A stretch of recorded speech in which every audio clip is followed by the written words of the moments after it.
Evenings became times for storytelling. He read aloud and the child responded with their own ideas, creating new stories together. They built worlds with words, imagined adventures, and created safe spaces where fear could not reach them. The apartment, once quiet and lonely, was now filled with voices, laughter, and the soft rhythm of shared life. He noticed a change in himself, too, a patience, a softness, a willingness to embrace vulnerability he hadn't allowed in years. One night, after tucking the child into bed on the sofa, he sat nearby, reflecting on the transformation. The apartment felt alive with small joys, the hum of a heater, the rustle of paper from a drawing, the quiet contentment of a child sleeping safely. He realized that this unexpected presence had already changed him. The walls he had built around himself, the careful routines of isolation, were slowly dissolving. He was learning to care fully, without reservation, without fear. The child began to share small fragments of their past, careful and tentative. Stories of previous homes, brief memories of family, hints of struggles they had endured. He listened quietly, never pressing, only acknowledging and comforting. He knew that trust was earned through patience, through consistency, through small, meaningful acts of care. Each story shared was a brick in the foundation of a fragile but growing family. Weeks passed, and the bond between them became evident in countless small gestures. The child would leave little notes, drawings, or small tokens as signs of affection. He responded in kind, building a quiet language of care and understanding between them. Even mundane routines, laundry, cooking, walks, became moments of connection. Reminders that trust and love could flourish even in the most ordinary circumstances. He noticed subtle changes in himself as well. He smiled more, worried less about the monotony of work, and felt a sense of fulfillment that had been absent for years. The apartment, once a place of solitude, was now alive with presence and shared life. Each day brought challenges, but also small victories, a laugh, a new skill learned, a moment of trust. He began to see that life's unexpected turns could bring profound meaning if embraced with an open heart. One quiet evening, as they sat together making paper figures, the child suddenly asked, "Will you always be here for me?" He paused, taking in the weight of the question, then gently nodded. "Yes, always." The child's eyes brightened, and for the first time, he saw a sense of relief, of hope, that transcended fear. It was a small, quiet confirmation that their connection had become real, meaningful, and enduring. As night fell, he prepared the small sleeping area on the sofa, tucking the child in with care. He sat nearby, reflecting on the journey so far, aware that challenges would come, that the outside world might intrude, and that responsibilities were heavy. But in that moment, none of that mattered. The child was safe, fed, and beginning to trust him fully. The apartment, once quiet and lonely, now felt like a home. He whispered softly, almost to himself, "We'll figure it out together." The child, already drifting into sleep, gave a small, content sigh. And for the first time in a long while, he allowed himself to believe that maybe life had a way of surprising you in the most unexpected and beautiful ways.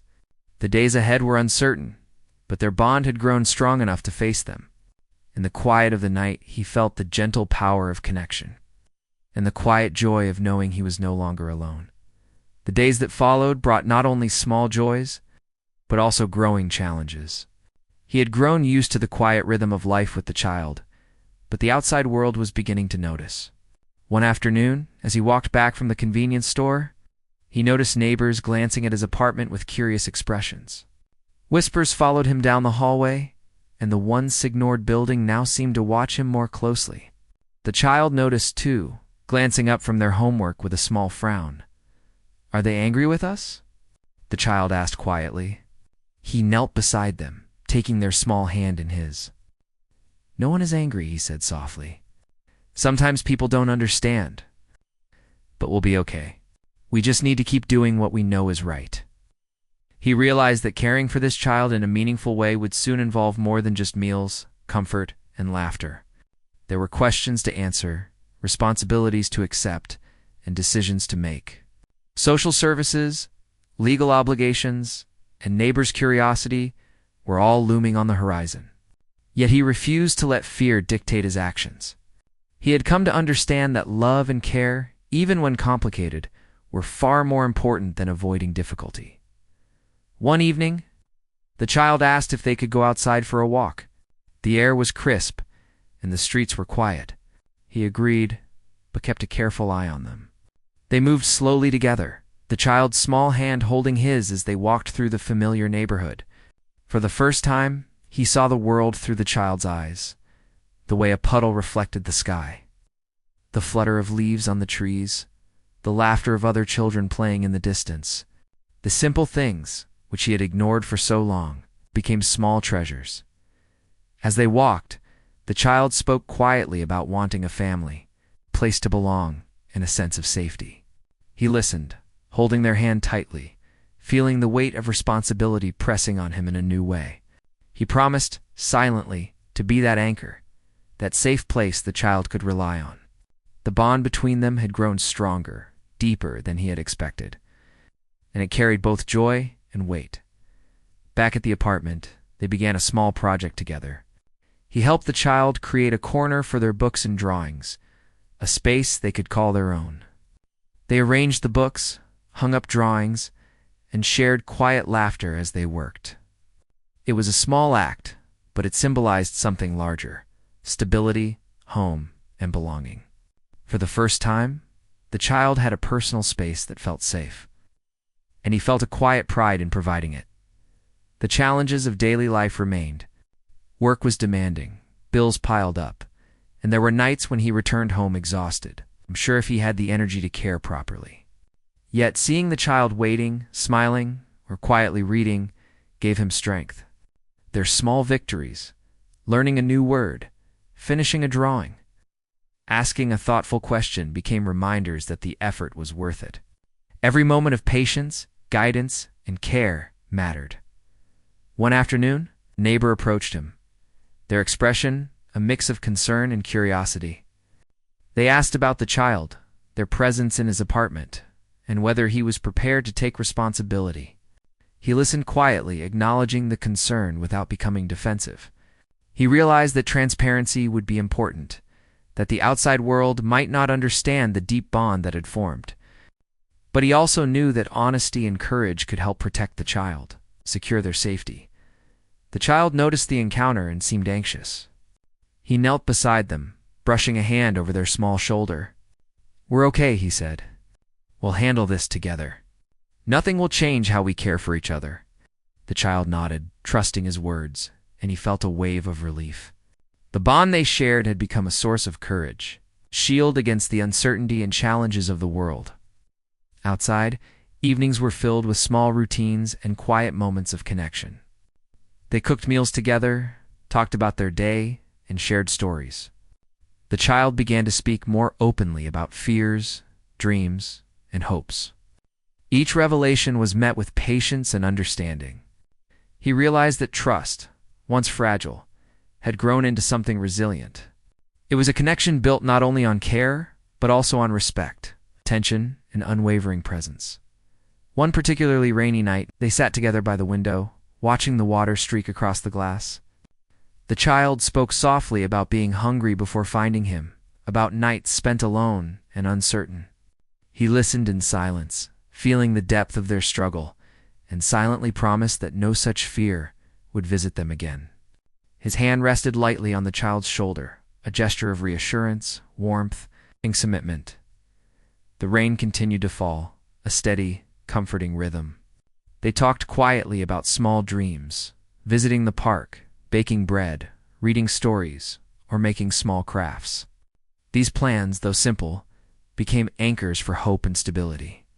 He realized that creating routines, small joys, and moments of safety was as important as providing food and shelter.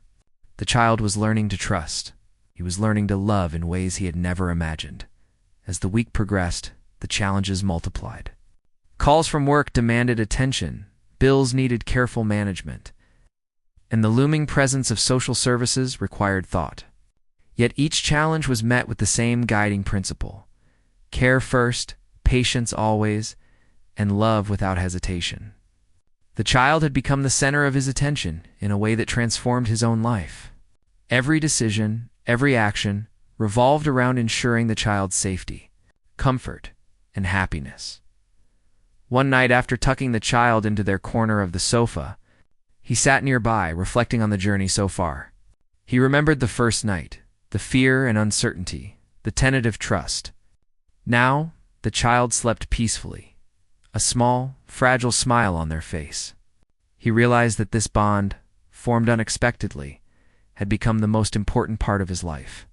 The apartment, once quiet and lonely, now felt alive with love, care, and possibility. He woke up before the sun, the alarm pulling him out of a restless sleep. The apartment was quiet. Just the soft hum of the heater and the occasional creak of the floorboards reminding him that he was alone. He stretched, rubbed the sleep from his eyes, and looked around at the small kitchen and living space that had become his life. It wasn't much, but it was his. After making himself a quick cup of coffee, he checked the small stack of bills on the table. The numbers never seemed to add up, and every month felt like a puzzle he could barely solve. He got ready quickly, pulling on a worn shirt and jeans, thinking about the long day ahead. There were 2 jobs waiting for him, one at the factory and another at a small convenience store. The combination was exhausting, but he had no choice. Rent didn't pay itself, and he had learned long ago that asking for help often led to disappointment. He sighed as he grabbed his bag and keys and stepped out into the cool morning air. The city was waking up with cars rumbling past and people hurrying to start their days. He had walked these streets 1,000 times, and every day felt the same. Rush, work, return. Repeat. At the factory, he moved quickly, focusing on the tasks in front of him. Machines hummed, people called out instructions.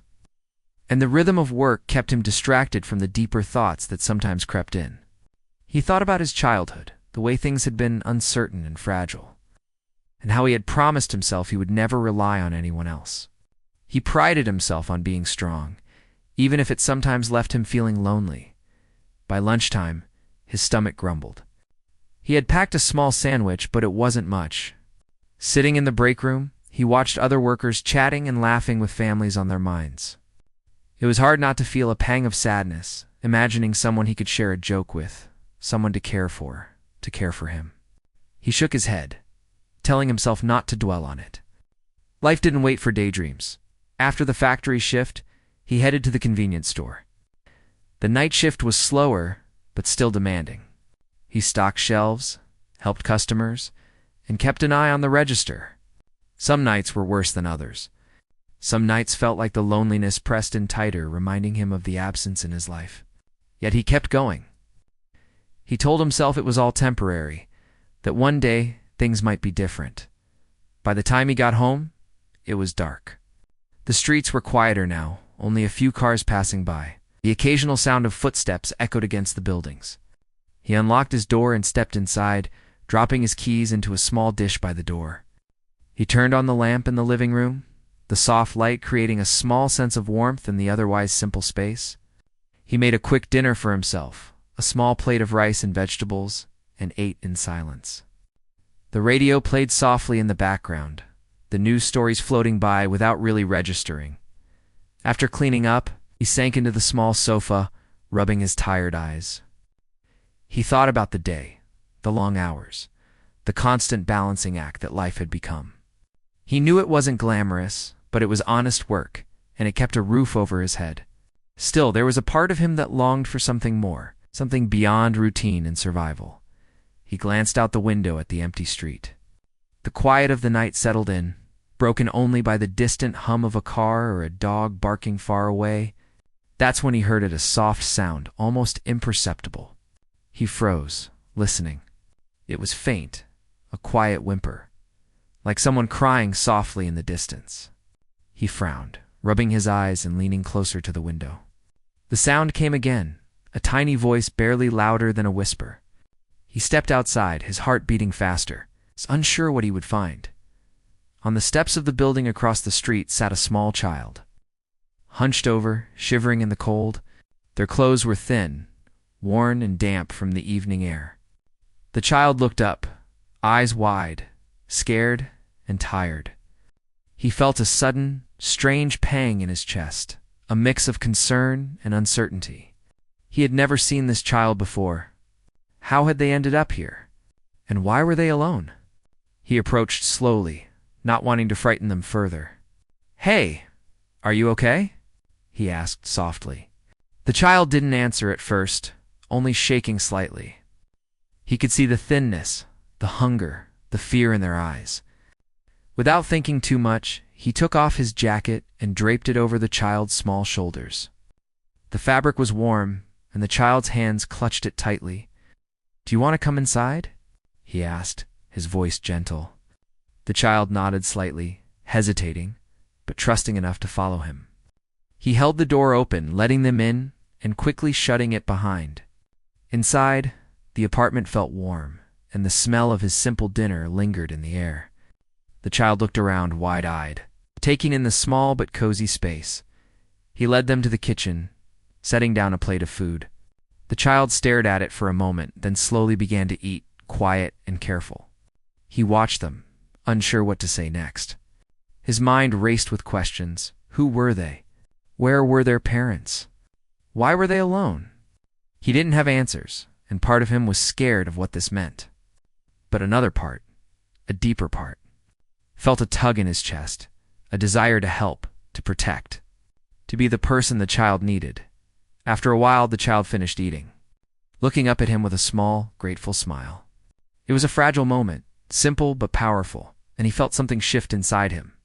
For the first time in a long while, he felt a connection, a sense of purpose beyond bills and work. He knew life was about to change, though he had no idea how much. He cleaned the dishes quietly, listening to the soft breathing of the child who had already curled up on the sofa under his jacket. He thought about what he should do next, about calling someone for advice, about how this could complicate his life. But in that moment, he decided it didn't matter. For now, he would let the child rest, let them feel safe, let life unfold as it would. He made himself a cup of tea and sat down in the corner, watching the child sleep. The city outside continued its distant noises, but inside, there was stillness. He felt tired in a way deeper than physical exhaustion, but it was different from the usual fatigue. It was a mix of worry, hope, and a sense that something important had just begun. Hours passed quietly. He thought about the routines of his life, how predictable and lonely they had been, and how this small, unexpected presence had already started to change things. There was no rush to decide the future. Tonight, the child was safe. Tonight, they were together, and that was enough. As the clock ticked closer to midnight, he finally stood and looked out the window again. The street was empty, the city dark, and he felt a strange peace. Tomorrow would bring questions, challenges, and decisions. But tonight, he allowed himself to feel something he hadn't in a long time, the first stirrings of hope, his family, of connection. He quietly whispered to himself that they would face it together, whatever it meant. He returned to the sofa, sitting silently and watching the child breathe evenly and sleep. It was a small, quiet miracle in the middle of his ordinary life, and he held it gently in his heart, knowing that this was just the beginning of something neither of them could yet imagine. The night stretched on, calm and still, and for the first time in years, he felt that maybe life had something unexpected and good waiting for him. Morning light crept through the small blinds, casting soft stripes across the living room. He woke to the quiet sounds of movement, realizing the child was already awake, sitting cross-legged on the sofa, eyes scanning the room with cautious curiosity. The child's hair was messy, and their small face looked tired but alert. He rubbed his eyes and took a slow breath, trying to shake off the lingering fatigue from yesterday's long work hours.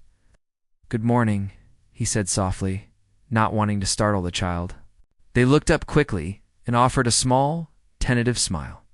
It wasn't much, but it was enough to melt a corner of the tired weight on his chest.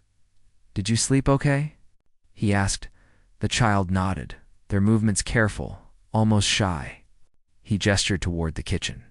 "Breakfast." The child hesitated, then followed him silently. Hands tucked into the oversized jacket he had given them the night before, He pulled out eggs and some bread, making a simple breakfast. The child sat quietly at the small table, occasionally glancing at him as he cooked. He tried to start a light conversation, asking about school or favorite foods, but the answers were short, reserved.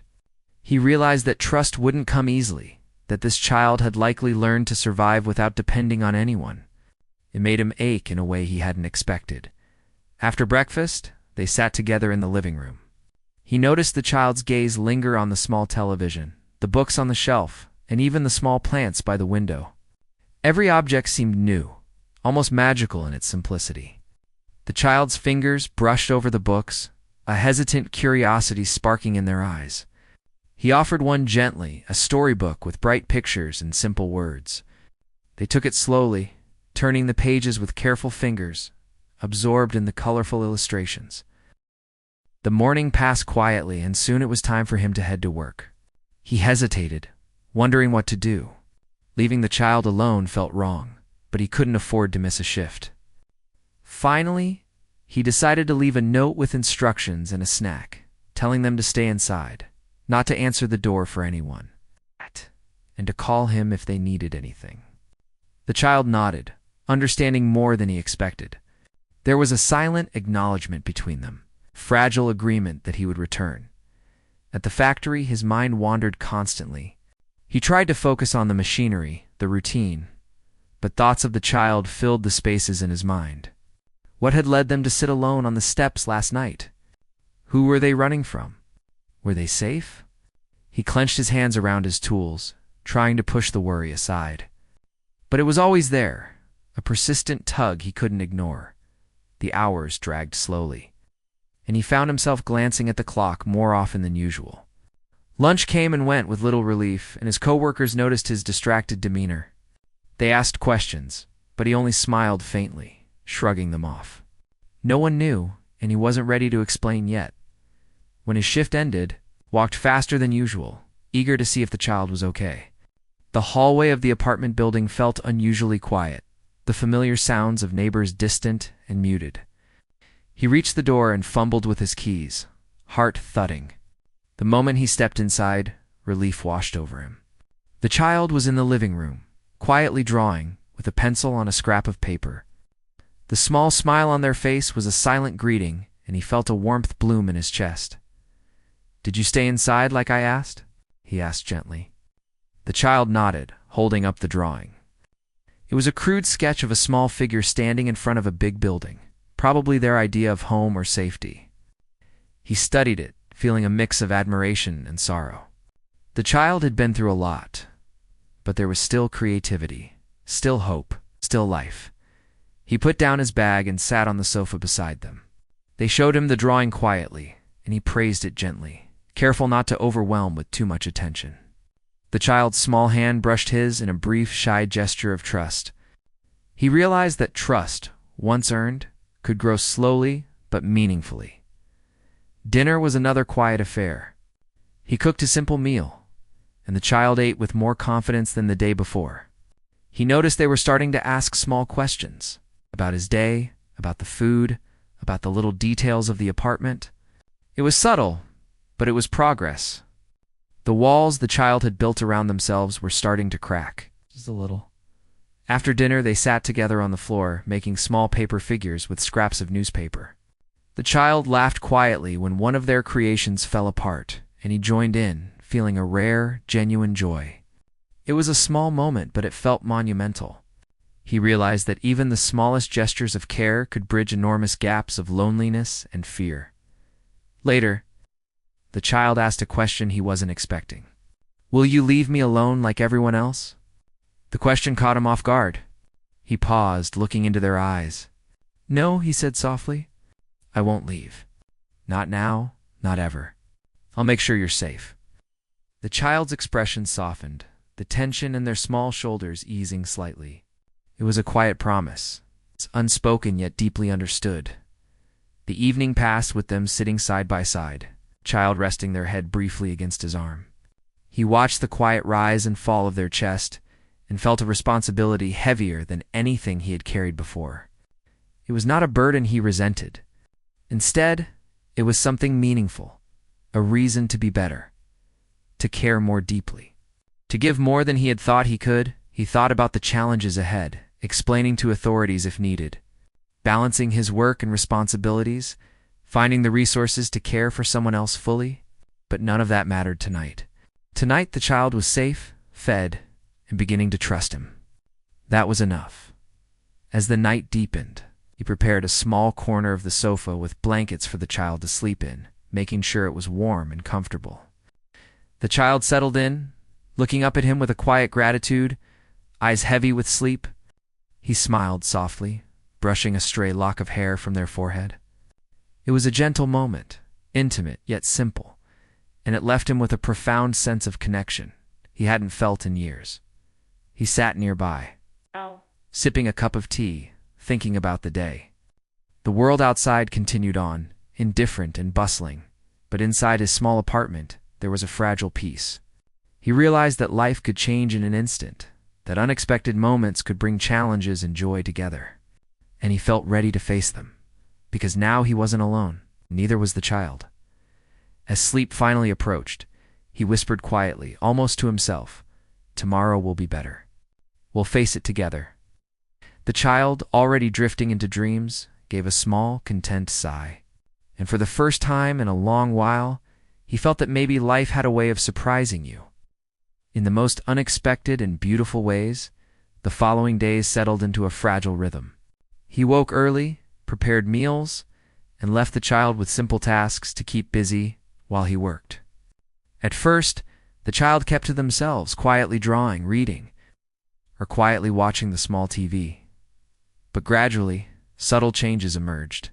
They began asking questions about the world around them, about small things he had never paid much attention to: why the plants grew in the window, why the bread was toasted a certain way, why he worked so many hours. The questions were cautious but persistent, showing curiosity and perhaps trust. He answered patiently, choosing words carefully, not wanting to overwhelm or frighten the child. He noticed the way the child listened, eyes wide, small hands still, absorbing each word. It was a quiet miracle to witness, this slow growth of understanding and connection. Every day he saw a little more of the child's personality emerge, the small quirks and preferences that made them unique. He began to anticipate their reactions, to notice subtle smiles, the twitch of a shoulder, or the way they hummed softly when content. One afternoon, after his factory shift, he returned home to find the child sitting on the small balcony with a notebook, scribbling quickly. The evening sun cast long shadows, painting the walls in warm tones.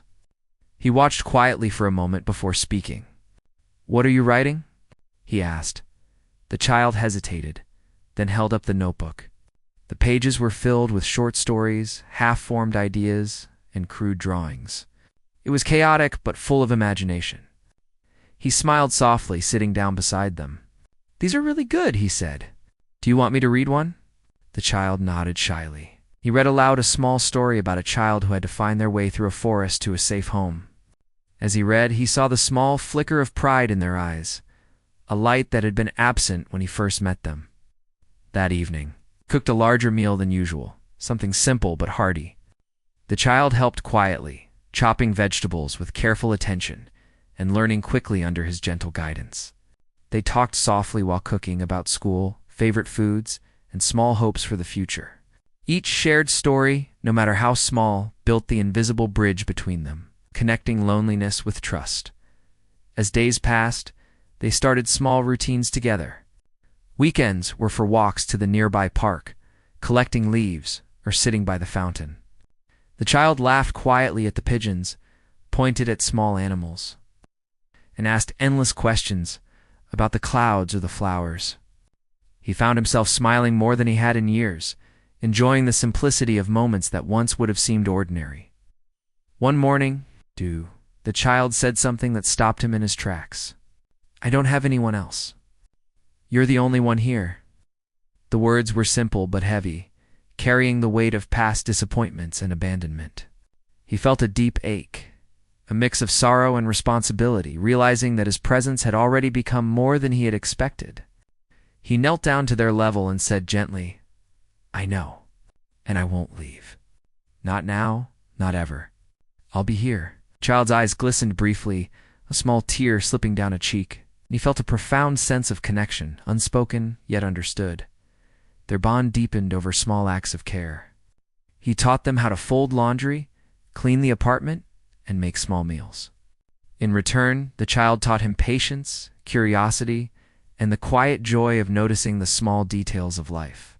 They learned each other's rhythms, understanding when to speak, when to listen, and when to simply sit together in silence. It was a fragile, beautiful partnership that grew stronger with each passing day. However, the outside world began to press in. He noticed neighbors watching from a distance, whispering occasionally. A coworker asked a question that made his chest tighten, hinting at curiosity or suspicion. He realized that caring for this child in a formal sense could become complicated, but he refused to let fear dictate his actions. He focused on the present, the immediate safety and happiness of the child, and pushed worries about the future aside for now. One rainy afternoon, the child asked to help him with his work at the small store. He was hesitant at first, unsure if it was appropriate or safe, but the child's eagerness was impossible to resist. He agreed, and they spent the afternoon together, the child watching quietly and learning. The simple act of being present in his world, seeing him work, and understanding the effort he put into daily life strengthened their connection. It was not just about survival, it was about belonging. He thought about the future, the questions yet to be answered, the challenges still to come, legal matters, neighbors' curiosity. The practical realities of life would require courage, patience, and resilience. But he also knew that together he and the child could face whatever came. Their bond, built on trust, care, and shared experience, was a foundation strong enough to weather uncertainty. Late at night, as the rain tapped gently against the window, he whispered quietly, almost to himself, "We'll face it together, no matter what." The child, already asleep, shifted slightly and gave a small sigh of contentment. And in that moment, he felt a deep, enduring sense of purpose. The challenges ahead, though daunting, were part of a life that had become richer, more meaningful, and filled with a quiet, steadfast hope. Together, they had built more than a routine. They had begun to build a life worth protecting, nurturing, and cherishing. The weeks turned into months, and life settled into a rhythm filled with both challenges and small joys. The child had grown more confident, speaking more openly, laughing more freely, and trusting him in ways that warmed his heart each day. The apartment, once quiet and empty, had become a home full of life, creativity, and connection. Simple routines, cooking, cleaning, drawing, and storytelling wove the two of them together into a family of their own making. One morning, he woke to find the child already awake, quietly arranging their books and drawings on the small shelves. They glanced up at him and smiled, a smile full of pride and trust. It was a small gesture, but it carried a depth of emotion that touched him profoundly. He realized that this small presence had changed everything: his loneliness, his sense of purpose, his understanding of what it meant to care for someone fully. After breakfast, he took the child to the community center to talk to a social worker. It was a cautious step, but one he knew was necessary. The social worker was kind, patient, and understanding. They listened carefully as he explained how they had found the child, how he had cared for them, and the bond that had grown between them. The child, at first shy, gradually spoke up, sharing their own perspective. The worker nodded thoughtfully, acknowledging both the challenges and the remarkable connection that had formed. They discussed options for guardianship, fostering, and the legal steps necessary to make the child stay permanent. While the process would take time, the worker assured him that their priority was the child's safety and well-being, and that they recognized the unique bond he had built. He felt a deep sense of relief, knowing that the system could support them, rather than threaten the life they had begun to create together. Back at the apartment, they celebrated the small victory. The child drew a picture of the two of them together, holding hands, smiling under a bright sun. He hung it on the wall, a symbol of hope, resilience, and the family they were becoming. They laughed quietly at the drawing, sharing small jokes and playful comments. It was a simple moment, but it felt monumental. A marker of how far they had come. Days continued with the same balance of care, work, and connection. He taught the child small life skills, how to cook new recipes, organize their space, and manage small responsibilities. In return, the child shared stories, drawings, and moments of joy that brightened even the most exhausting days. Each day reinforced the depth of their bond, the trust and love growing stronger with each interaction. One afternoon, a neighbor knocked on the door. They had watched the progression of events and wanted to apologize for their earlier suspicion. They admitted that they had misunderstood the situation and were impressed by the care and patience he had shown. He accepted the apology gracefully, and the child smiled at the interaction. Seeing firsthand that people could change and that trust and understanding could grow beyond initial fears. Evenings became times of reflection and planning. He and the child would sit together, talking quietly about the future. They discussed school, hobbies, dreams, and small adventures they wanted to experience. Each plan was simpler: trip to the park, a library visit, or making bread together, but it was meaningful. It gave the child a sense of stability and anticipation, and it gave him a renewed sense of purpose and joy. One particularly quiet evening, as the sun set, casting warm light across the apartment, the child asked a question that surprised him. "Will we always be together?" they asked softly. He took a deep breath, looking into their eyes, and nodded firmly. "Yes, always, no matter what comes, we'll face it together." The child's eyes glistened, a tear slipping down their cheek, and he felt a profound sense of fulfillment, knowing that he had provided safety, love, and a sense of belonging. Weeks later, the social worker returned with news. The legal process had been successful, and guardianship arrangements were moving forward. The child would officially be able to stay with him, with the law recognizing the bond they had formed. Relief and joy washed over him. The uncertainty that had haunted him since the first encounter on the steps was gone, replaced with a sense of stability and hope. They celebrated quietly at home, cooking a special meal together and laughing over small mishaps in the kitchen. The child drew another picture, this one of their apartment, filled with warmth, food, and smiles. He hung it on the wall, a permanent reminder of how far they had come, and of the love that had transformed both of their lives. As days turned into weeks and months, they continued to grow together. Work and responsibilities remained, but the bond they shared gave him strength. He watched the child thrive, learning, laughing, and exploring the world with curiosity and confidence. He realized that their journey, though unexpected, had been a lesson in patience, love, and the resilience of the human heart. Late one evening, after tucking the child into bed on the sofa, he sat nearby, reflecting on the journey. He remembered the first night, the fear, uncertainty, and tentative trust. Now, the child slept peacefully, a small smile on their face, completely at ease in the safety he had provided. He felt a deep sense of purpose, knowing that he had become the anchor, the safe place, the family the child had longed for. He whispered softly, almost to himself, "We've made it. We'll keep making it together." The child, already asleep, gave a content sigh, and he smiled quietly. Feeling the profound weight of love, responsibility, and connection, the apartment, once quiet and lonely, now felt alive with warmth, laughter, and hope. The challenges of life had not disappeared, but they had become bearable, manageable, and meaningful. The bond they shared was strong enough to face any obstacle. And in the quiet of the night, as the city outside continued its distant hum, he allowed himself to feel something he hadn't felt in years: true peace, fulfillment, and the enduring joy of a family found in the most unexpected way.